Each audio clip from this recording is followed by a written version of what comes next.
She stood by the window as morning light spilled across the floor, a quiet ache in her chest that never truly left her. The house felt too calm, too ordinary for the storm that slept inside her.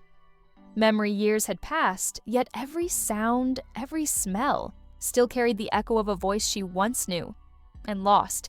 She had built a life out of silence, raising her daughter in the shelter of that silence, pretending that the cracks in her soul were just shadows on the wall. Her daughter never asked to. Much she only smiled in that gentle way that made the world seem kind again. And maybe that was enough until the day she brought home that school project, the one that would open the past like an old wound. It began with a simple assignment, a story, about family roots, about where we come from, who we are, what shapes us. Her daughter had chosen her mother as the subject because she said, "Mom, your life is interesting, you are strong, you survive things you never talk about," and the woman had smiled, holding back the tremor in her hands. Because how do you tell your child that your past is built from the pieces of someone else's? Cruelty that the face you see in every nightmare once belonged to a stranger who stole your breath. Your years, your name, she thought she could guide her daughter, gently tell her only fragments, soft pieces that could not cut. But the girl was curious, relentless. Her kindness carried a quiet fire. She wanted to make her project perfect. She wanted truth, not stories. So she began to search online to dig through archives of local news, through faded photos hidden in digital corners. And that was where the first Ghost Rosia photo from 20 years ago, a young woman staring blankly at a camera. The caption beneath, "A missing person's notice. Name, age, date last seen." The daughter looked at the screen, then at her mother. The resemblance undeniable. She laughed at first, thinking it was coincidence, a glitch of genetics. But her mother's face turned pale and her breath fractured, and that was when the air in the room changed. She whispered, "I need to tell you something," but her voice would not come. It was as if the years reached out and wrapped around her throat, pulling her back into that night when headlights cut. Through rain, when a stranger's hand pulled her into darkness, when the world she knew dissolved into static and silence. She remembered the sound of gravel under tires, the smell of metal, the weight of fear pressing against her ribs, and then nothing, only the endless weight, the endless search inside her own mind. For escape, now the truth stood before her, wearing her daughter's eyes, her daughter's voice asking Mom what happened. "Mom, what happened?" She asked again, softer this time, her eyes wide, her voice trembling with a fear she did not yet understand. The woman sat there frozen, as if the weight of 20 years had just fallen upon her chest. The room seemed smaller, the walls closer, the air too heavy to breathe. She wanted to tell her everything, to open every locked door in her memory, but the words came like broken glass. She could only whisper. "I was taken," and the silence that followed was so deep it felt alive. The daughter blinked, confusion crossing her face. "Taken, what do you mean, taken?" Where the mother closed her eyes and saw again the rain, the headlights, the smell of gasoline. She had been 19 walking home from her night shift, her bag heavy with books, her heart light with dreams. She never saw the van stop, she never saw the man step out. She only remembered the sharp scent of fear, the blur of motion, the rough hands that took her voice away. And when she woke, she was somewhere else, far from home, far from light. She tried to describe it to her daughter. But how do you tell a child that you were trapped like an echo in someone else's world? She said there were walls gray and cold, a single window that never opened, a man who spoke softly but whose eyes carried storms. He said she was safe. He said no one was looking for her. He said the world had forgotten, and for years she believed him because she had to stay alive, to keep her mind from breaking. The daughter listened, her face pale, her fingers gripping the edge of her notebook. The project forgotten, now replaced by a story no teacher had ever asked for. She whispered, "Did you escape?" And the mother nodded barely. She said one night there was fire. She remembered, heat smoke screaming. She ran barefoot through the dark, through trees, through mud, until the world blurred and she collapsed by the roadside. Someone found her, took her to a hospital, but by then her name was gone. She could not remember it. She only remembered fear. She was listed as a survivor with no past, no family, so she built a new life from nothing. The daughter sat there shaking her head as tears welled in her eyes. "Mom, we have to tell someone, the police. The news." Anyone but the mother looked away. "No," she said, "it is too late. He is gone.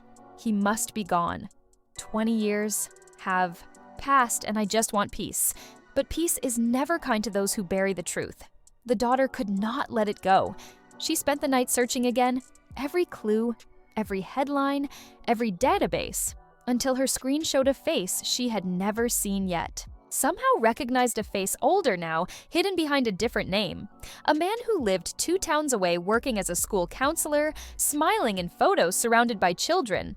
Her breath caught her pulse. Raced, she printed the image and placed it on the kitchen table waiting for morning. When her mother came down, she saw it and her knees gave out. The picture lay between them like a living ghost, the man who had stolen her years. Her name, her silence still breathing, still smiling somewhere close. Her daughter reached for her hand. "Mom, is this him?" She could not answer, only nodded once, slow and broken. The world tilted. Then the daughter knew this was not just a project anymore. It was a reckoning. The daughter stared at the photo, her heart trembling. Inside her chest, she could feel the room spinning around her, every thought tangled between fear and fury. She wanted to scream, to run, to do something, anything. Her mother sat motionless, her eyes hollow, as if she were watching a nightmare replay. In daylight, the daughter whispered, "Mom, we cannot pretend this never happened. He cannot keep living like this, helping children, smiling like an innocent man." Her mother shook her head slowly, her voice barely a breath. "You don't understand if we do. This everything will come back. Every shadow. Every question I buried will come for us again." But the daughter had already made her choice. Her blood carried the truth now, and truth has its own gravity. She packed her school bag. Not with books. This time, but with evidence, printed pages, old newspaper clippings, copies of hospital records, and the photo that started it all at school. She asked her teacher for help, pretending it was just part of her project, a study on unsolved cases. The teacher smiled, kind and unaware, but when she saw the face on the paper, her expression changed.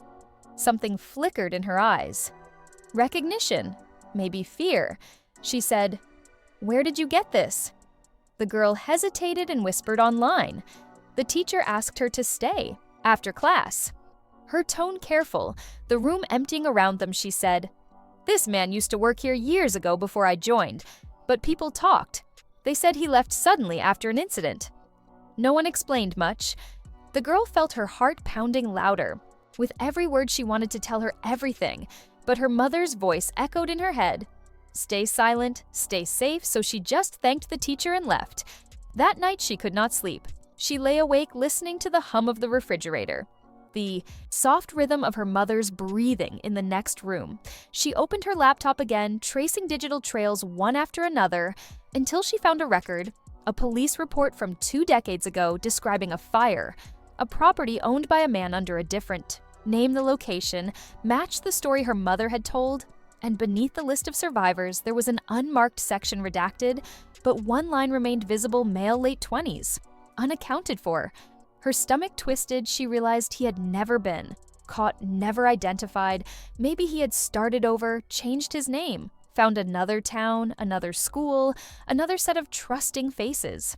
She thought of her mother, then of herself, of every child who smiled at that man without knowing what he had done. She closed her eyes and decided she would not wait for justice. She would make it happen. The next morning, she told her mother she was going to the library, but instead, she took the bus across town, her hands shaking around the photo she stepped off. Near the school where he worked, everything looked normal. Laughter drifting from the playground. She stood outside the fence watching until she saw him. His face older, his hair gray, but the eyes the same cold and careful eyes. Her chest burned. Wanted to run, to scream. But she just watched, tears filling her eyes until the world blurred. When she returned home, her mother was waiting by the window. panic in her eyes. "Where were you?" she demanded, and the daughter broke. She dropped the photo on the table and said, "I saw him. He is real. He is here. He works with children." Her mother's face drained of color. She gripped the table to keep from falling. Her voice cracked into a whisper. How could he still be alive? The daughter said, "We have to stop him now." Her mother turned away, the air thick with fear.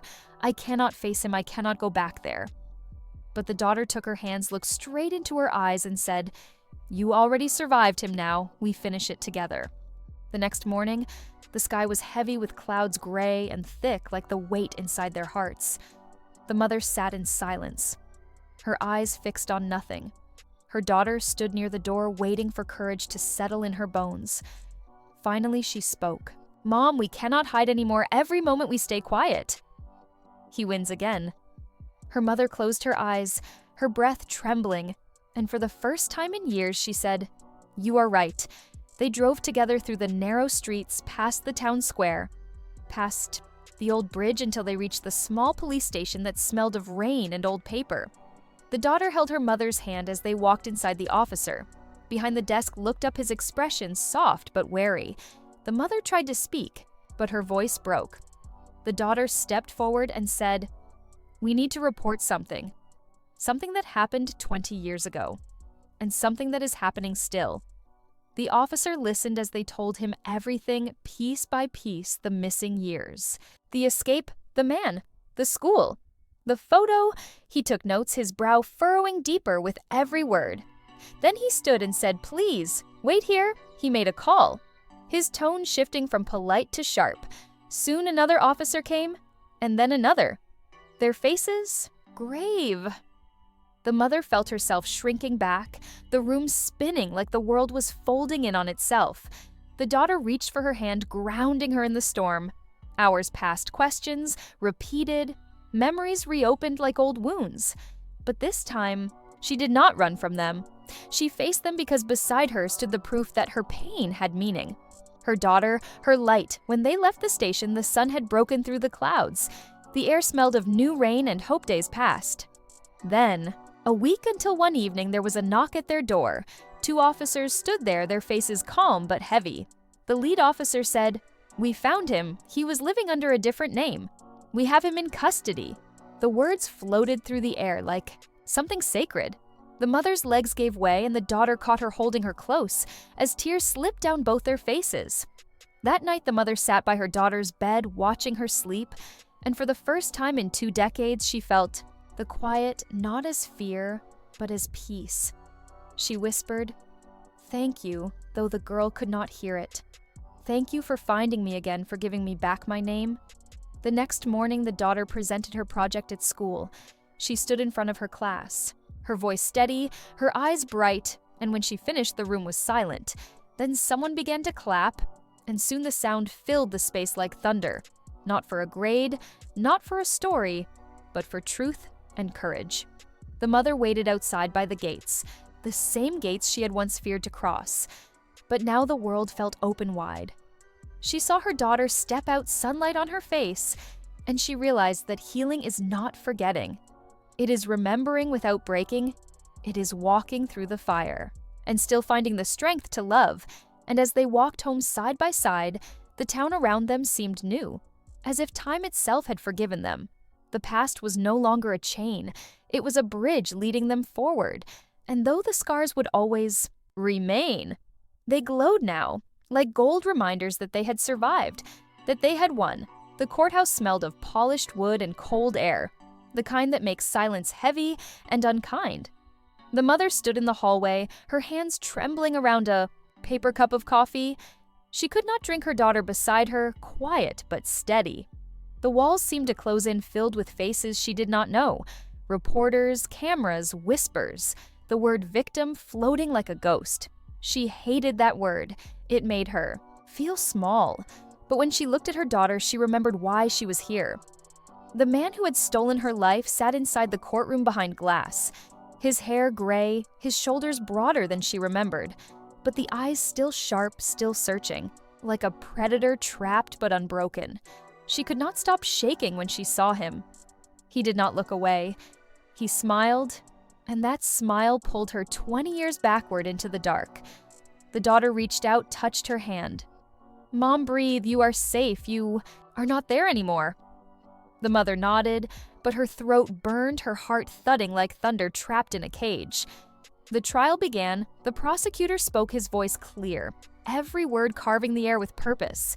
He described the night of the kidnapping, the years lost, the lies, the fire, the escape. The mother listened, her chest rising and falling with every memory, each one cutting and healing all at once when they asked her to speak. She rose, her knees weak, her voice unsure, but she told her story. She told them about the fear, about the long nights, about the hope that refused to die. She spoke not for pity, but for closure, for truth. The courtroom listened, silent, except for the faint hum of lights. The man never looked sorry. He leaned back, calm. Detached, his lawyer whispered in his ear, but his eyes never left her. She felt their weight like chains, but she refused to break this time. She spoke louder until her voice filled the room, until his eyes lost their power, until he looked away. When she finished, the judge thanked her. Her daughter wiped her tears, and the room exhaled together outside. Cameras flashed, questions flew, but she walked past them like wind. Nothing could touch her now. She had already faced the worst of him. The rest was just noise. That night at home, the daughter sat by her mother's side, scrolling through messages from strangers, people who had seen the news, people who called her mother, brave people who said they were survivors too. The mother read them in silence, then closed her eyes and whispered, "Maybe this is why I lived, so that someone else might find their voice too." Days turned into weeks, the trial dragged on, testimony after testimony, evidence resurfacing like ghosts from forgotten drawers. But the truth was louder than the lies, and every time the daughter sat in that room, she saw strength bloom in her mother's eyes like spring after endless winter. The day of the verdict arrived with a sky heavy and gray, the kind that carries the smell of rain and memories. The courthouse was silent except for the shuffle of shoes, the click of pens, the slow heartbeat of waiting. The mother sat beside her daughter, her fingers cold, her heart louder than her breath. She did not pray. She did not hope. She simply waited, because waiting was something she had learned to do long ago. The judge entered, everyone rose, the air thick enough to touch, and as the words began to spill one after another, her world held still guilty. The sound rippled through, her chest like thunder through glass. She closed her eyes, her body trembling, but not from fear. From release from something vast and wordless that filled the empty spaces inside her. The man sat motionless, his face blank, his eyes hollow. And for the first time, she saw not power, not control, but smallness. She saw him as he truly was. Ordinary, fragile, defeated. Her daughter reached for her hand, their fingers locked together, and for a long moment, the noise around them faded away. Reporters' voices. Footsteps, cameras, nothing existed except that touch, that proof that they had made it here together. She looked at her daughter and saw not just a child, but the future, the living proof that light can grow even in the darkest soil. After court, they stepped outside. The sky finally broke open, rain pouring down in warm sheets, washing the city clean. She lifted her face to it, eyes closed, letting it fall over her skin like forgiveness. She had not known she needed. Her daughter laughed soft and free, the sound brighter than the storm around them, and for the first time in decades, the mother laughed too. Not carefully, not quietly, but fully, as if the sound itself could undo years of silence. Later at home, she stood before the mirror studying, the lines on her face. Everyone, a story, every scar, a map back to herself. She whispered to the reflection, "You are here, you survived, you are free." And the woman in the glass smiled back. That night, the daughter placed her project on the kitchen table. Again, the pages worn, the ink slightly smudged, but it did not matter anymore. It was more than homework. Now it was history. She wrote one final line at the end and read it aloud. Not every story begins with light, but every truth deserves to end in it. The mother hugged her from behind, her voice steady and soft. "Thank you for finding me, for bringing me home." The daughter smiled, resting her head against her mother's shoulder and whispered, "Thank you for never giving up even when the world did." And as the rain tapped gently against the windows and the house breathed quiet around them, they both knew that the past no longer owned them, the fear no longer defined them, and somewhere in the stillness of the night, justice finally felt like peace. Morning came quiet and golden, the kind of light that feels like a promise. The world outside moved softly as if careful not to wake the house too soon. The mother sat on the porch, wrapped in an old blanket, a cup of tea between her hands. Steam rising. Like small ghosts drifting into sunlight, she had not slept much.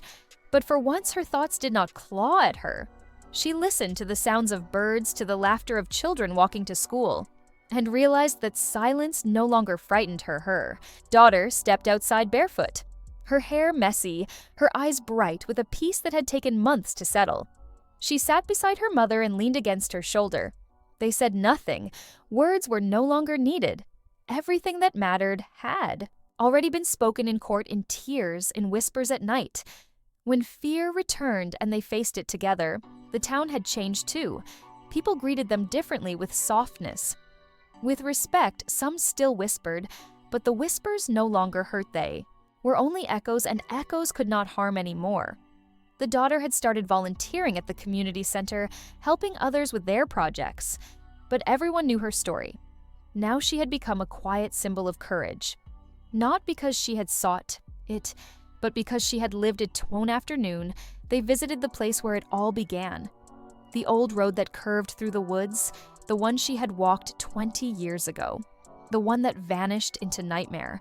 They parked the car and stood at the edge of the trees, the mother's hands shaking slightly, but not from fear. This time from memory, from the power of returning to the place that once took everything from her. She walked slowly, her daughter beside her, the sound of leaves crunching. Beneath their feet, the air thick with the scent of earth and time. They found the clearing where the cabin had stood long ago. Now nothing remained but stones and weeds. The fire had erased the rest. She knelt, touching the ground. It was cold, damp. "Alive," she whispered. "I forgive you, not to him, but to the past itself." Because she needed to let it go. She needed to stop carrying what was never hers. To hold her daughter watched in silence. Tears in her eyes, but also pride. She had never seen her. Mother looked so strong, so complete. As they left the forest, the sun dipped low, turning everything gold. The mother glanced back one last time, not in fear, but in farewell. Then she took her daughter's hand and said, "Let's go home." And the words felt different now. Lighter, fuller. Home was no longer a hiding place. It was a beginning. That evening they cooked together, laughter spilling through the kitchen like music. The mother burned the first batch of bread, and the daughter teased her, and for the first time in forever it felt normal. It felt human. The kind of joy that comes not from forgetting, but from surviving, from choosing to live. Despite the scars. Later that night, the daughter opened her laptop again, not to search, but to write. She began a new story, not about pain or loss, but about light. She titled it Beginnings, because that was what they had earned. And as her mother watched from the doorway, she realized that the greatest victory was not the verdict, not the justice, not even the forgiveness. It was this moment right here, the sound of her daughter's laughter, the warmth of a home reborn, the quiet miracle of peace that had taken 2 decades to find. Days passed into weeks and weeks into months, the rhythm of life slowly, returning like a song remembered after long silence. The mother learned how to breathe without counting how to walk. Without looking back, she found joy in small things again, the smell of rain, the weight of sunlight through the window, the sound of her daughter humming while making coffee. Each sound a piece of a world she had once thought lost forever. Sometimes at night she would wake to the echo of dreams, the old shadows reaching out from memory. But now she did not run from them. She sat with them, spoke softly to them, "You cannot hurt me anymore." And slowly they began to fade, leaving only quiet behind. The daughter had grown too. Her eyes carried the wisdom of someone who had seen darkness and chosen light. She spoke at schools about truth and courage. Not as a hero, but as a reminder that healing begins when silence ends. Children listened, mothers cried, fathers nodded, and in those rooms, something always shifted as if the story itself reached out and mended a few broken hearts. So one morning, a letter arrived. No return address, just her name written carefully. She hesitated before opening it. Inside was a note from another woman, a survivor. She had seen the news. She wrote, "Your voice gave me mine back. Thank you, the mother." Held the letter to her chest, and for the first time in her life, she understood that survival was not just about living. It was about helping others find the strength to live.